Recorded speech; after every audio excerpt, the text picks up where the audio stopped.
is our Beam whole house vacuum system. And what's going on with it is when we turn it on, the motor that is up on the top side brings suction down into the canister down here in the bottom. You also got a port here you can plug in and, you know, vacuum out your car or whatever if you want to. But when we turn it on, looks like we need to clean that one out. We turn it on and get a whistling noise. Made some adjustments to it, and it stopped the whistling, but I found out what the problem is, and I'm going to take this off the wall and show you what it is. It's a $2.70 fix. And what was going on is when we would turn on the vacuum, this is the suction pipe that comes from the house down into the vacuum cleaner, and there's a little bit of space between this pipe and the wall. So I put a piece of wood here just to kind of temporarily hold it, but the torque that occurs when it was kicking on was causing this unit that is inside, I can get a shot here, in the side of the tank. There's a big enough opening that it allowed it to shift forward and backwards. So if I take this block out, maybe see the amount of space in the hole that they have for this pipe allows it to shift. And this would kick on and move. All that movement is causing it to come off and flatten the gasket inside. When you got a gasket that's not lining up properly with all this vacuum and suction power, you get a big whistling sound. I adjusted it as best I could until the gasket arrived, and we've got it today.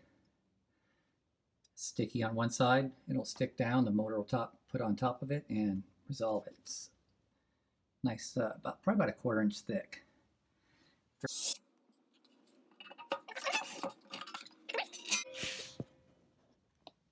There's the inside. So this is the play that occurred when the motor would kick on and it would shift. This is our motor assembly. And it's held in place by 3 springs. There's one here, one here, and one here. And springs is basically what holds this motor down on that black gasket. If I can zoom in on that just a tad.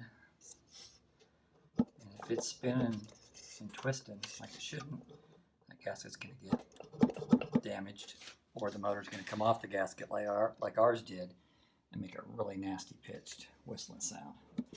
So I'm just going to push these springs down and unlatch them from here, and then lift that motor up. So I got the screw out of that extension, twist that up there. Now this whole motor will lift up. I can get to that gasket.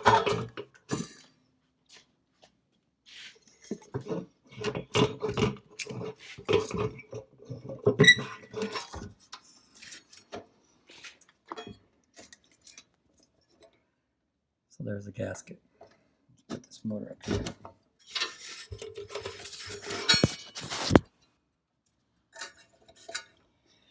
So the gasket goes around that, sucks down into the container that catches all the waste. And I'll just set this down here for a second. It's definitely thick on one side, thinner to the other.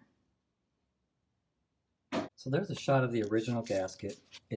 You'll notice it's just, put this to the edge here. Mine's just a little bit larger, and I'm good with that because it's going to give me a better base. And to give me the screen that was on the old one, I'm just going to flip this over. And before I pull off the peely material here that show the sticky part, I'm going to peel it off, put the screen on there, and that should give you enough adhesive area around here to stick on the inside of the surface that I just cleaned off. And that will stick right onto the bottom here. And the motor, that's the bottom of the motor, this sits right on top of that area there. All right, got the screen on it. Stick it on here though, which I'm not going to be able to do with one hand, so I'm going to put this down, put it in place, and take another clip. Okay, we've got it mounted. I'm going to kick it on, give it a test.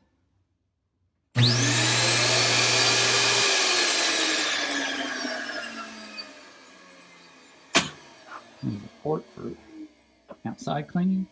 All we had to do is slide it onto the mounts, pop this into the bottom, plug it in up there, slide this on, put the screw in it, and it just has a cord on its side, and again, it just plugs up there. The power switch is if you want to turn it on from the garage out here and again use it to vacuum a car or something. It runs off of these two wires that are low voltage. They go to each port in the house where you have a plug-in for your hose. And when you plug in your hose, the port has where two contacts come into contact with the hose that you plug in.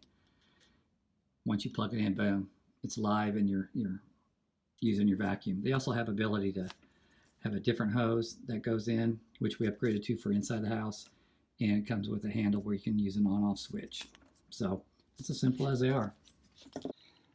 So if you're looking for parts, this place isn't paying me anything to say this or anything, but thecentralvacuum.com is where I went. Definitely can hook you up. That's it. Hopefully that helped you. Have a great day.